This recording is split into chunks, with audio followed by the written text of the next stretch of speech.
ఎడారిలో సెలయేర్లు ఆగస్ట్ 12వ తేదీ.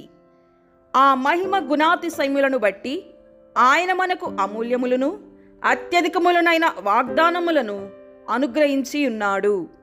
2 పేతురు 1వ అధ్యాయము 4వ వచనం.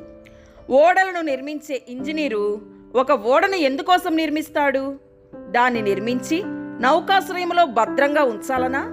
కాదు, తుఫానుల్ని అలలను ఎదిరించి నిలబడాలని. దాన్ని తయారు చేసేటప్పుడే అతడు తుఫాన్ల గురించి పెనుగాలుల గురించి ఆలోచిస్తాడు. అలా ఆలోచించకపోతే అతను మంచి ఇంజనీరు కాదు కదా. దేవుడు నిన్ను విశ్వాసగా ఎందుకు చేశాడంటే నిన్ను పరీక్షించడానికే.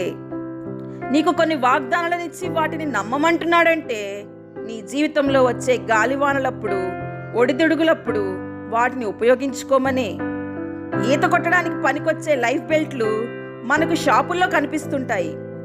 అవి షాపులో ప్రదర్శించడానికి తప్ప నిజంగా వాటిని కట్టుకొని నీళ్ళలో దిగితే అవి పనిచేయవు. దేవుడిచ్చిన వాగ్దానాలు ఇలాంటివి కావు. కొన్ని కత్తుల యుద్ధానికి పనికిరావు.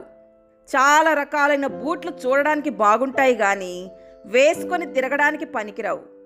దేవుడు మనకిచ్చేవి ఇత్తడితో ఇనుముతో తయారైన బూట్లు. పరలోకానికి నడిచి వెళ్ళినా అవి అరిగిపోవు. ఆయన ఇచ్చే లైఫ్ బెల్ట్లు కట్టుకొని 1000 అట్లాంటిక్ సముద్రాలను దాటినా నువ్వు మునిగిపోవు. ఆయన ఇచ్చిన వాగ్దానాలు వాడి చూడదగినవి. ఆయనను వాడుకోకుండా ఒక ప్రదర్శనాంశంగా చేసి కూర్చోబెట్టడం కంటే క్రీస్తుకి అయిష్టమైనది మరొకటి లేదు. ఆయన్ను మనం వాడుకోకపోతే ఆయనకు ఇష్టలము కాలేము. మనం ఆయనకు పని కల్పిస్తూ ఉండాలని ఆయన కోరుకుంటున్నాడు. నిబంధన ఆశీర్వాదాలు ఊరికే చూసి ఆనందించడానికి కాదు, వాటిని స్వాధీనపరుచుకోవాలి. మన వాడకం కోసం యేసు ప్రభువే మనతో ఉన్నాడు.